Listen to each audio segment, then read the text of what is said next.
Saudara bayangkan saat ini mungkin ada orang di penjara yang sedang menanti putusan untuk ditembak mati atau disetrum mati, ya. Karena kita nggak pernah merasakan itu, kita nggak pernah bayangin. Tetapi coba bayangkan, mereka sedang hampir mengakhiri hidup mereka, dan mereka tahu ini hari terakhir. Kita kan pada nggak tahu nih hari terakhir kita kapan kan? Kita nggak tahu kapan dijemput. Tetapi mereka kita lagi bayangin, mereka sudah ditentukan bahwa tanggal 31 Desember tahun 2025 adalah kehidupan terakhir mereka di bumi. Jadi satu-satunya kesenangan yang bisa ditawarkan adalah kamu pengen makan apa? Pengen makanan dihidangkan adalah makanan terakhir kamu sebelum kamu ditembak mati atau disetrum mati. Kamu pengen makan apa? Disediain. Mau ribs, ribs itu? Ini loh, ininya sapi, iga, ya. Iga sapi 2 deret, 2 iga sapi di steak dibakar. Atau kamu mau pizza 3 loyang, disediain seberapa kuat kamu mau makan, ya. Atau kamu mau nasi liwet dengan lauk yang berderet, disediakan. Saya nggak tahu di sini kayak gitu nggak, tapi di Amerika itu kamu minta apa aja disediain, ya. Wah, ada yang benar-benar makan dengan dokoh. Wah, seneng banget karena hari-hari cuman nasi setengah mateng sama nasi yang katanya di penjara itu nasi yang kerutuk-kerutuk, kalau diangkat dijatuhkan itu bunyi kerutuk-kerutuk, sama dikasih kepala teri, ya. Kali ini kamu makan bisa all you can eat, sepuasnya. Ada yang bisa makan. Ada yang minta banyak, tapi waktu disediakan di depannya baru makan gini udah nggak bisa, karena mikirin sebentar lagi aku mati anyway, ya. Udah rasanya muntah rasanya, bau makanannya udah nggak tahan, baru 2 suap, coba lagi ketiga udah nggak bisa, ya. Semuanya hanya pahit, getir. Hatinya sudah berdarah, sudah bleeding. Nah, hari ini saudara kita akan masuk ke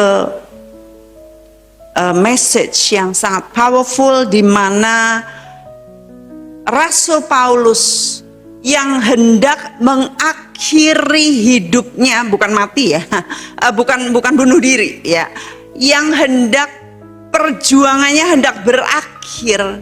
Apa yang dia katakan? Mari kita baca dalam 2 Timotius 4 ayat 7 sampai 8. Atau kita baca ayat 5, dari ayat 5 sampai 8. Ini adalah wejangannya bagi Timotius, anak rohaninya. Ya, ini juga wejangan buat kita, anak-anak rohani yang sudah ke berapa ratus keturunan, ya. Saya baca yang ganjil, saudara genap bersama-sama.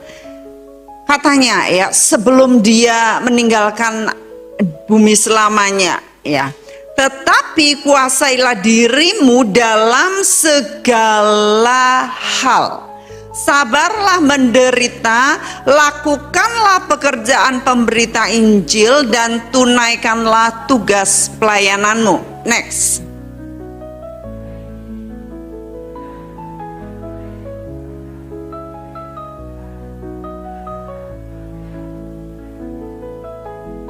Aku telah mengakhiri pertandingan yang baik. Aku telah telah mencapai garis akhir dan aku telah memelihara iman. Sekarang, yuk.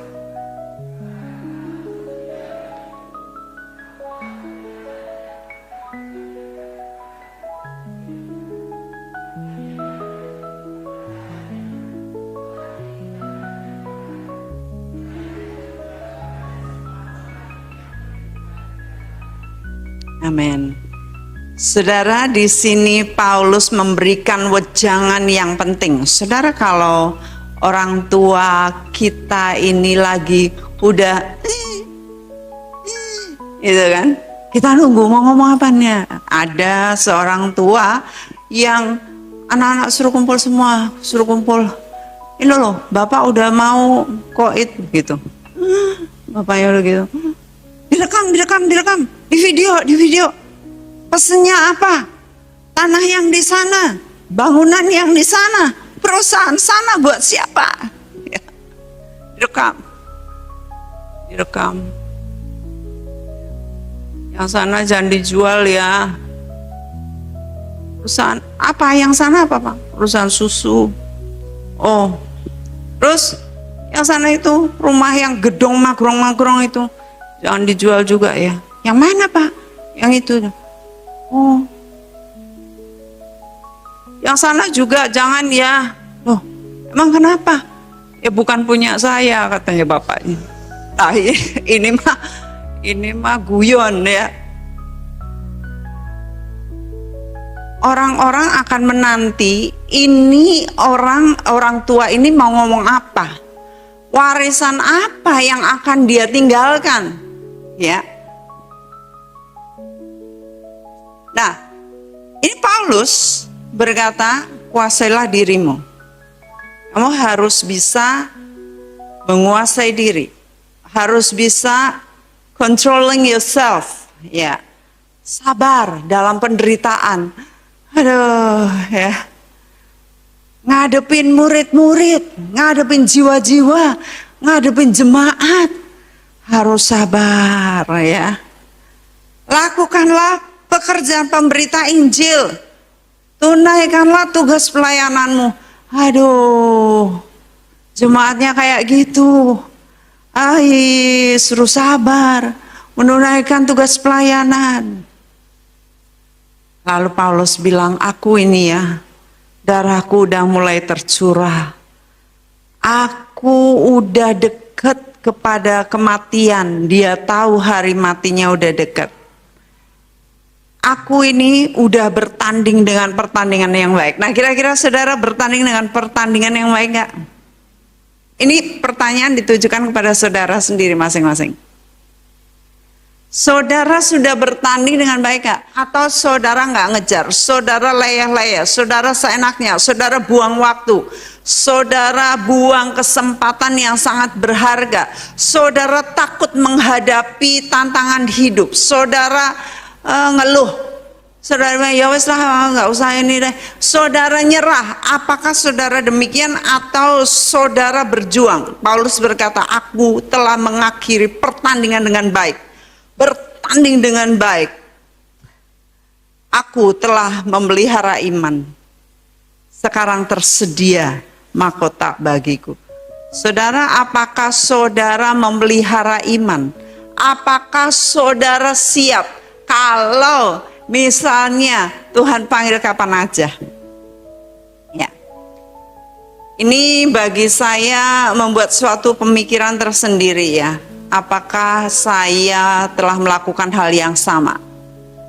Apakah saya meninggalkan memori yang indah bagi orang? Apakah saya menyesal? Aduh, kok saya ngomong gitu ya?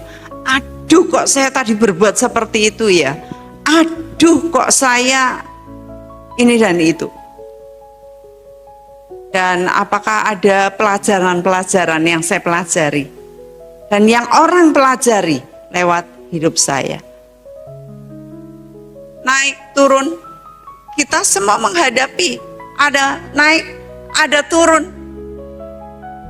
Tetapi bagaimana kita menghadapi, bagaimana sikap kita saat itu turun? Kalau naik, wah kita bisa senyum. Kalau turun, bisa senyum tidak? Apakah kita bisa diharapkan? Apakah kita stabil? Atau kita moody? Moody itu mut-mutan ya. Moody itu pengidele, isuk tempe.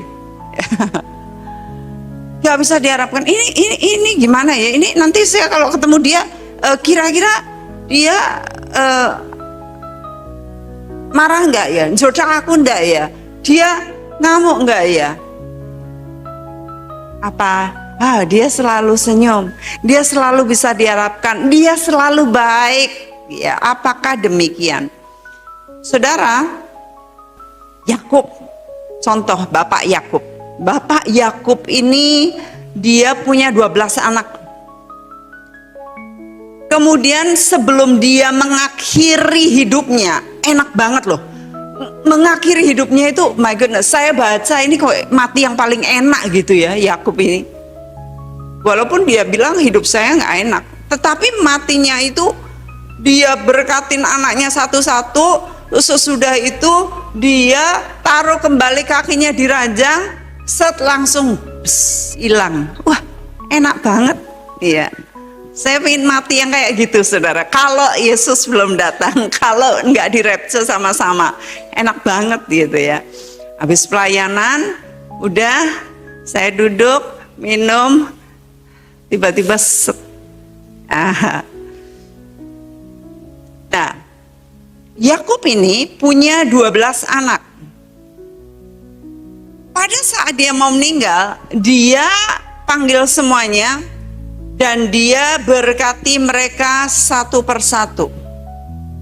Ingat ya, anak-anak gak bisa mendahului orang tua. Orang tua yang selalu akan memberkati, mendoakan, mengutuk atau memberkati. Oh, ada orang tua yang mengutuk. Ada orang tua yang berkatnya dikurangin. Ya, tergantung tingkah anak, tergantung sikap anak, karakter anak. Selama hidup dia memperlakukan orang tuanya, bagaimana dia menghormati orang tuanya, bagaimana dia melayani dengan baik, bagaimana dia memimpin hidupnya dengan baik. Ingat, ini saya lagi ngomong anak di dunia, belum kita sama Tuhan. Kalau kita melayani dia dengan setia, kalau kita menghargainya, kalau kita menghormatinya, kalau kita mempercayainya full, bagaimana berkat yang dia sediakan kepada kita. Itu nanti. Ini yang saya mau ngomong adalah bagaimana seorang anak ini nantinya mendapat berkat dari orang tua, bukan warisan yang jasmani saja, tetapi warisan ilahi, yaitu doa seperti Yakub ini kepada anak-anaknya. Dia perhatikan anak-anaknya, dia perhatikan. Lalu kita tahulah kita dari doa berkatnya, tahulah kita. Pertama, anaknya Ruben, dia bilang, engkau adalah kegagahanku, yang pertama keluar dari kandungan istriku, dari aku. Tetapi ada tetapinya, aduh, tetapi engkau mencemari ranjangku. Dia meniduri Gundik, istrinya Yakub. Jadi dia meniduri mama tirinya, gitu. Jadi ada tapinya. Jadi karena kamu berlaku demikian, kamu bukanlah yang sulung aku berikan kepada Yusuf. Pada Yusuf diberikan gunung yang telah aku taklukkan itu. Aduh, saya merinding, saudara. Karena ini penting bagi kita. Bagaimana kita bisa menyenangkan orang tua? Bagaimana kita menghormati orang tua? Bagaimana kita menghargai orang-orang tua? Menghargai orang-orang di sekitar kita, membawa diri kita. Lalu Yakub berkata lagi kepada kedua anaknya, ya, Simeon dan Lewi, aku tidak ikut dalam permufakatan kalian. Kalian menggunakan pedang kalian untuk membunuh. Kalian punya hati yang sangat sangar gitu ya, berani membunuh itu. Banyak pria-pria semuanya lagi disunat dibunuh semua das. Wih, ngeri banget ya. Satu persatu dia nubuatin, dia berkatin, dan ada yang kena kutuk seperti ini. Nah, saudara, di sini kita belajar ya, saya belajar bahwa akhir hidup kita, perjalanan kita sangat ditentukan oleh karakter kita, sikap kita, sifat kita. Sebagai anak kita bagaimana memperlakukan orang tua kita. Kita ngatain, kita bantah, kita nggak taat, kita nyelekit kalau ngomong, kita kurang ajar, kita nggak menghormati. Ada tertulis semuanya. Tetapi kalau kita bisa ambil hati, kita mengasihi dengan tulus ya, lalu kita hangat, kita hormat, kita menghargai, melayani dengan baik ya, seperti Elisa kepada Elia, seperti Yosua kepada Musa, sangat hormat, sangat melayani. Indah sekali mendapatkan berkat legasi dari Tuhan, pelayanan yang luar biasa. Bahkan Elisa mendapatkan 2 kali urapan dari Nabi Elia. Mendapatkan warisan, berkat warisan yang layak, saudara. Ya, saya berharap kita semua mengakhiri hidup dengan penghormatan, berkat, warisan yang layak kita terima, karena kita membawa hidup kita, menjalani hidup kita dengan cara yang layak. Saya ingat, saudara, bagaimana papi. Mulailah saya mikir, waduh, saya harus rescue nih. Dan ternyata itu sesuai dengan kehendak Tuhan. Mimpi 35, hampir 40 tahun yang lalu saya mimpi saya nggak tahu, tapi taunya akhirnya saya balik dan saya ngerti itu mimpi sedang digenapi. Nah, lalu saat saya di sini, Ruach HaKodes selalu di hati saya. Papi ini nggak lama, cuman 2 tahun. 2 tahun yang bener. Wah, saya cuman ngomong sama koko saya, kok papi cuman 2 tahun kok. Saya kaget sendiri ngomong gitu. 2,5 ding, nambah-nambahi dewe, padahal saya tahu 2 tahun. Waduh, kebacut metu ya, merucut ya. Tapi itu bukan dari saya. Saya nggak pengen papi mati. Saya pengen papi hidup panjang. Percayalah, saya nggak ngeracun papi. Saya terlalu cinta sama papi. Nah, saya bersyukur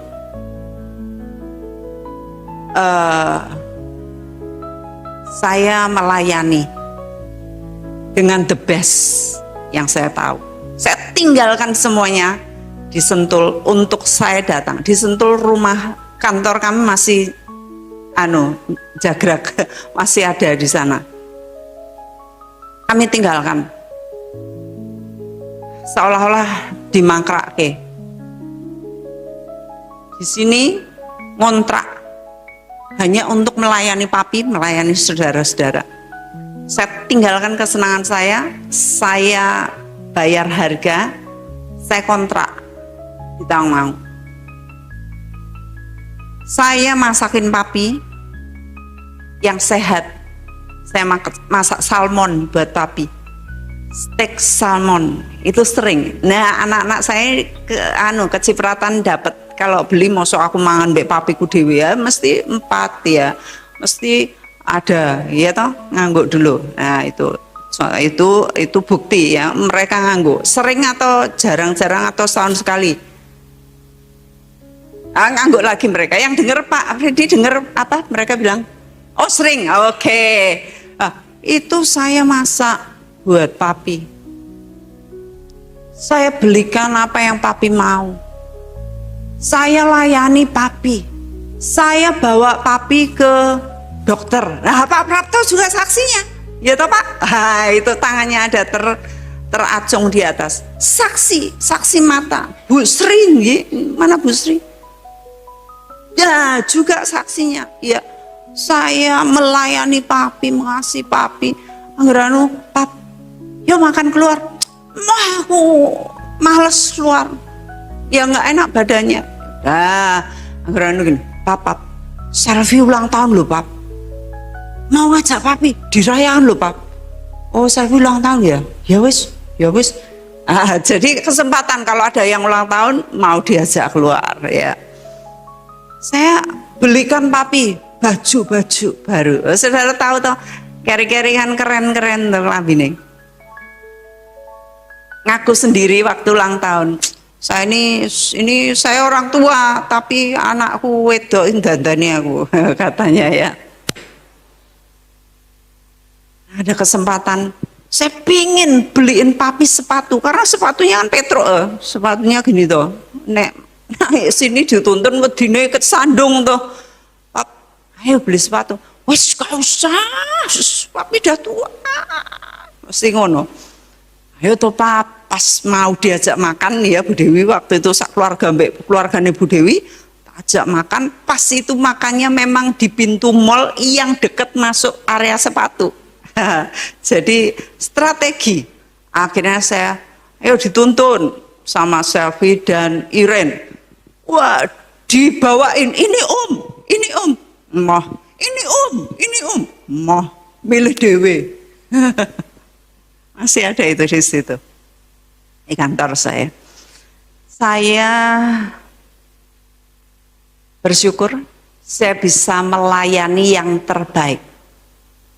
2 tahun yang saya tahu sesuai dengan kemampuan saya, pengetahuan saya. Ada kalanya saya bersitegang dengan papi. Baik gini nih, enggak Pap. Lu itu loh, dijak ngomong. Tidak. Wah, anggeranu dari tahun mau turun, aduh mau ketemu ibu yo. Ketemu papi ra enak atine.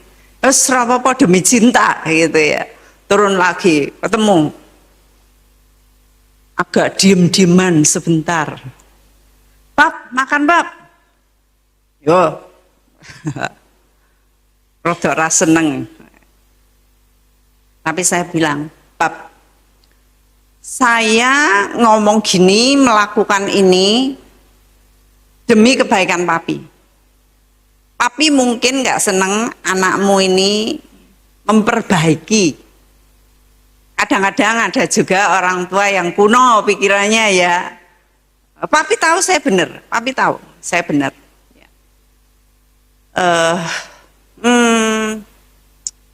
Tapi nanti di kemudian hari, dalam kekekalan, nanti sama-sama papi akan bersyukur, saya akan sangat bersyukur. Saya berdiri, ya. Dan betul 2 tahun kurang 2 minggu, papi dipanggil Tuhan.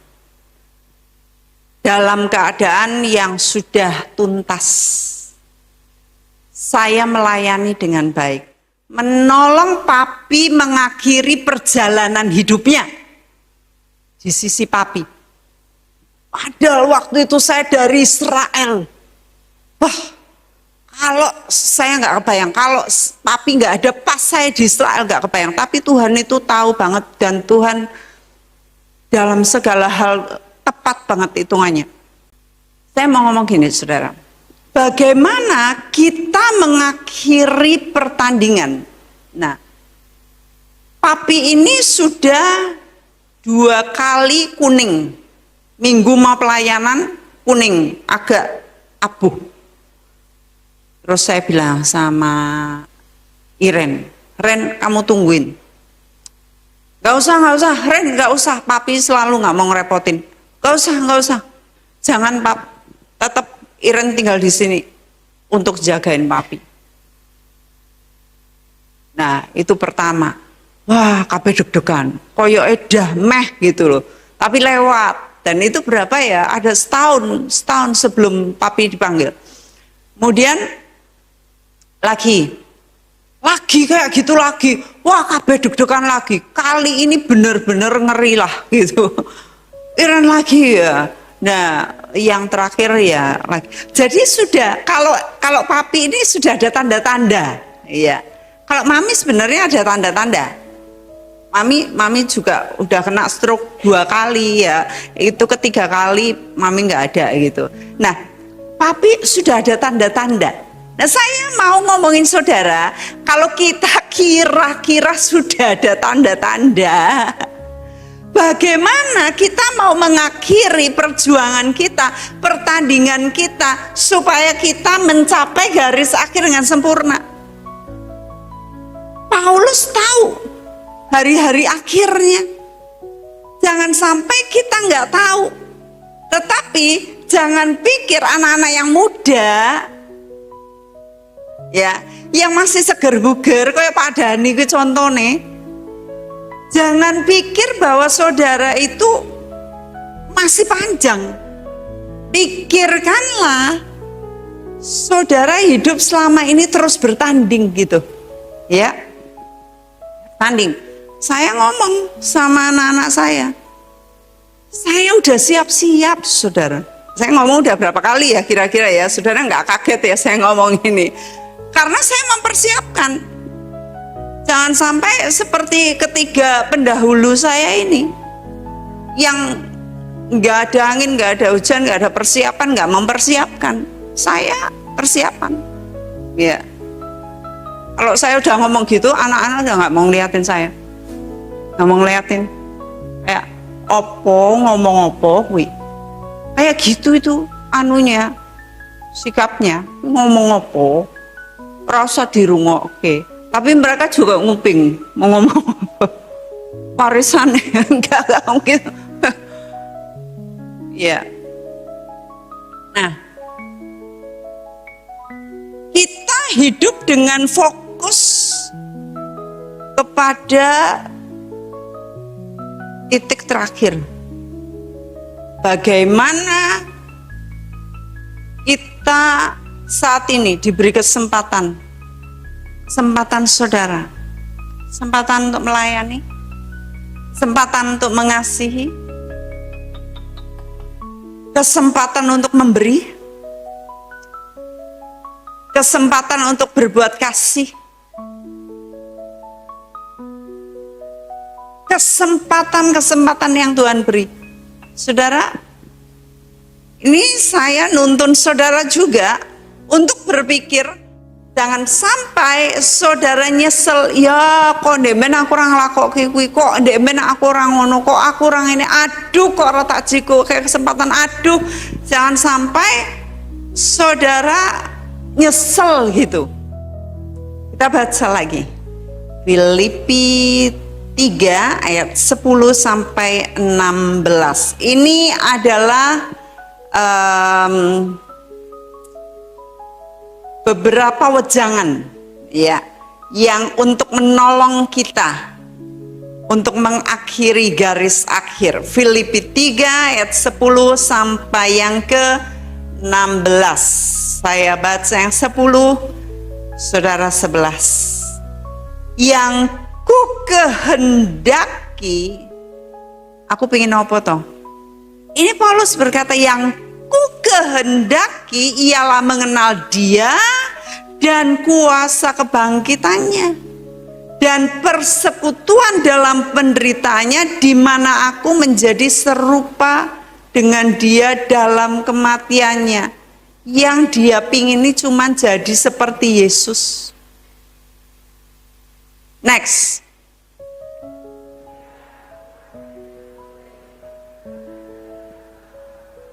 Ini goalnya, ya.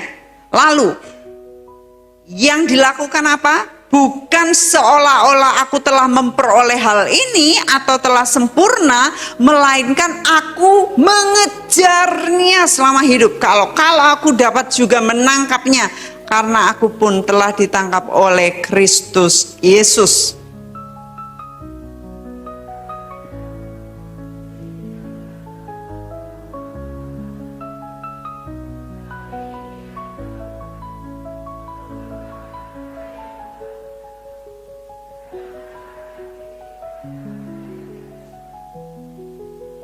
Dan berlari-lari kepada tujuan untuk memperoleh hadiah, yaitu panggilan surgawi dari Elohim dalam Kristus Yesus.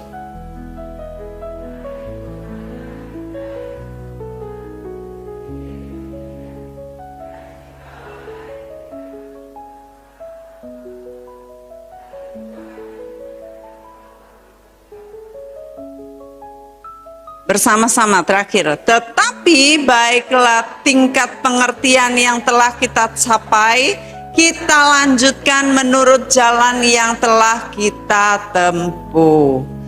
Saudara, ini adalah wejangan bagaimana Paulus hidup. Dia hidup hanya untuk mengenal Dia dan kuasa kebangkitannya. Hari ini saya fokus kepada bagaimana jikalau saudara disuruh desain, gambar, atau merencanakan. Bagaimana kalau saudara disuruh desain, merencanakan akhir hidup saudara? Pikir dulu.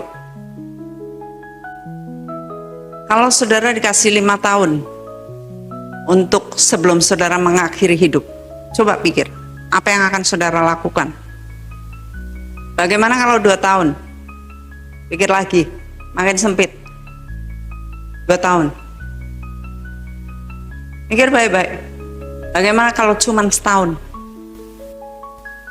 Waktu lalu ada suami istri yang datang kepada saya dan ngomong, wah, saya ini kerja jauh-jauh. Kalau dihitung-hitung jauh, saya dapat banyak loh, Bu. Tapi kalau dihitung-hitung, dia ceritain, segini loh pendapatan saya, Bu. Wah, banyak tenan loh. Banyak kui. Tapi nek dihitung-hitung, Bu, jano nek saya kerja di sini, ya sama, Bu. Karena apa? Di sana nanti saya keluar ini, keluar itu, keluar. Bu, kayak keselera cucu. Ya wis, kowe ninggal kayak keluarga tau. Udah berapa lama? Capek sekali. Anak bertumbuh, kamu pergi. Kamu nggak lihat anak bertumbuh. Anak-anak tidak merasakan kasih orang tuanya. Anaknya gede digelundung ke. Pokoknya kayak TV, kayak HP, kayak semua yang diperlukan, gelundung ke. Kamu bilang nggak cucu? Ya wes toh, utusin aja untuk kamu bergabung dengan keluarga. Saya doakan, mantep, nangis. Kalau cuma 1 tahun, gimana? Sekarang, kalau 6 bulan, 6 bulan tok hidup saudara. Sekarang lebih mepet lagi, kalau tinggal 1 bulan, 1 bulan, saudara, apa yang akan saudara desain buat hidup saudara untuk mengakhiri 1 bulan kehidupan saudara? Nah, gimana kalau saudara disuruh desain cuma seminggu ini loh, seminggu? Apakah kalau saudara dipanggil itu sudah dalam keadaan siap? Pertanyaannya. Apakah saudara sudah tuntas menyelesaikannya dan bilang seperti Yesus, it is finished. Dah rampung kabeh. Kabeh tak premak-premake, kabeh tak aturin. Anak-anak wis tak kongkon ngene kon ngene, iki sing kene iki nggo kowe, sing kono nggo kae, sing iki nggo kuwi, kabeh wis cemepak. Bukan berarti saya minta saudara mati dini, enggak. Ya. Bukan berarti saya juga pengen mati dini, enggak, saudara. Ya, saya lebih baik milih pulang sih, ya. Tetapi kalau saya masih ada di sini, oke, seperti pembacaan kita, berarti kita harus menghasilkan buah. Well, saudara, apakah saudara hidup bagi diri sendiri? Apakah saudara meninggalkan legacy, histori? Apakah saudara meninggalkan jejak yang baik? Atau semuanya untuk dirimu, kabeh doa-doane untuk kamu, memberkati kamu supaya engkau kaya, supaya ini. Atau saudara mulai keluar melayani orang, memberkati orang, memikirkan orang, bagaimana mempersiapkan ini dan itu dan ini dan itu. Apakah orang menilai saudara egois banget kuwi wonge? Wonge pelit banget kuwi. Wonge hitungan banget. Wonge dingin. Wonge ketus. Nek ngomong atos klotak. Ceplok batok ngomongnya ya, bahasa Betawi ya. Ceplok batok kuwi. Pasar. Gak peduli mbek wong kuwi. Atau yang negatif-negatif yang sejenisnya. Saya rindu di sini kita meninggalkan legacy yang baik, yang seperti Paulus atau seperti Dorcas. Waktu mati, ibu-ibu bawa baju-baju iki lo dijahit oleh Bu Dorcas. Ini semua nangis kehilangan. Ada lucunya, ya. Lucunya itu nanti yang kalau ada yang ngomong, aku nanti dijahit ke meneh, aku dikei baju meneh. Itu lucu. Tetapi yang beruntung tuh Dorcas, karena Dorcas memberi, menjahitkan, mengasihi, peduli, memikirkan. Nah, sekarang saudara gini atau gini? Ya, saudara gini atau gini? Ini penting sekali. Ya, supaya kita meninggalkan legacy yang baik dalam perjalanan kita menuju akhir. Saudaralah yang mendesain akhir dari hidup saudara. Apakah saudara berlomba dengan iman, berlari kepada tujuan, tidak menoleh ke belakang? Sungguh-sungguh saudara jejak imannya bisa diikuti oleh orang lain. Orang lain meniru saudara, atau orang lain ngomong, ya syukurlah nek kuwi mati cepet. Jangan sampai ada yang begitu ya. Nyukuri, wah, alhamdulillah, innalillahi. Jangan sampai itu terjadi. Hari-hari saya ngejar saudara, belum nulis saya, tetapi saya baca firman berpasal-pasal, saya ngapal ke ayat ratusan kali setiap hari. Saya ngapal ke ayat itu 400 sampai 500 saudara. Ya. Kali, bukan 500 ayat, bukan. Ya, mungkin 4 ayat saya hafalkan. 1 ayat 100 kali. Nah, saya nge-push diri saya dorong diri saya. Sudah lumayan, sudah lama. Saya selama 8 tahun itu saya ngapal kayak doanya Paulus. Saya hari-hari itu ngapal kayak kira-kira 25 ayat setiap hari. Sekarang saya nge-push diri saya nambah lagi untuk saya terus hafal ayat. Tadi sebelum kesini saya masih nunggu anak-anak untuk beres-beres. Saya langsung hafal ke ayat. kira-kira 300, apalagi 300 kali. Ada juga deklarasi iman saya. Saya ingin mengakhiri dengan sempurna. Saya ingin beroleh hadiah. Saya nggak pingin pikiran saya terdistrak, terganggu, tercemari, terkotori oleh hal-hal dunia. Kalau saudara bisa scroll HP 3 jam sehari, saya tanya orang-orang kira-kira 2 sampai 3 jam loh. 2 sampai 3 jam sehari, itu berarti saudara kehilangan dalam 1 tahun hitungannya 1 bulan sampai 2 bulan. 1 bulan, kalau 2 jam saudara kehilangan 1 bulan. 2 jam 1 bulan, 3 jam 1,5 bulan. Saudara sehari 4 jam di HP, berarti saudara kehilangan 2 bulan. Ya, coba dihitung. Saudara sia-siakan hidup enggak? Sia-siakan waktu enggak? Oh, ada wifi gratis, saudara terus scroll. Nah, bagaimana saudara mendesain akhir hidup saudara, perjuangan saudara, kematian saudara, hari akhir saudara? Kita semua tanpa terkecuali, semuanya akan menghadap Tuhan. Semuanya akan mati atau diangkat rapture, semuanya. Tapi bagaimana kita mengakhiri kehidupan kita? Mari kita berdoa.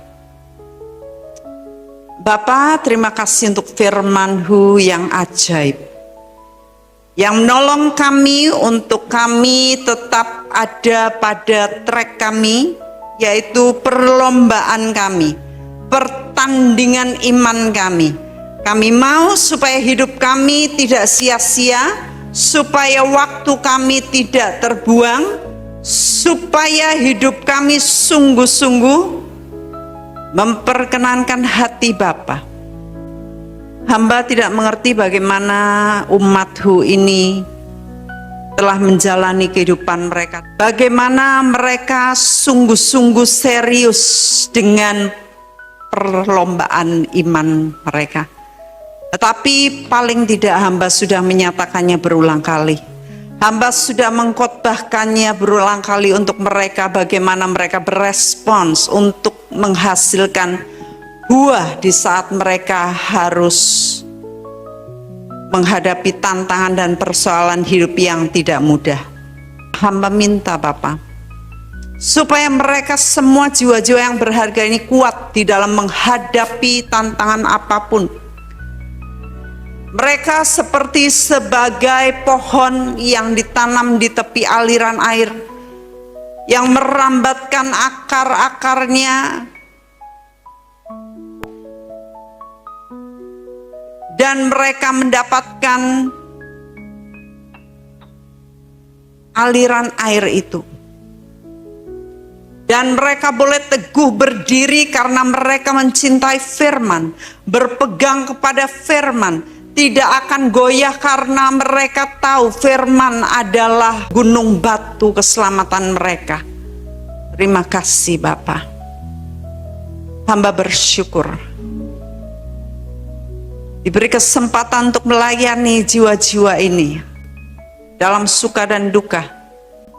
Bersama-sama kami menghadapi setiap tantangan. Dengan iman kami tidak mau menyerah, karena kemenangan sudah Engkau raih dan kami tinggal menikmatinya.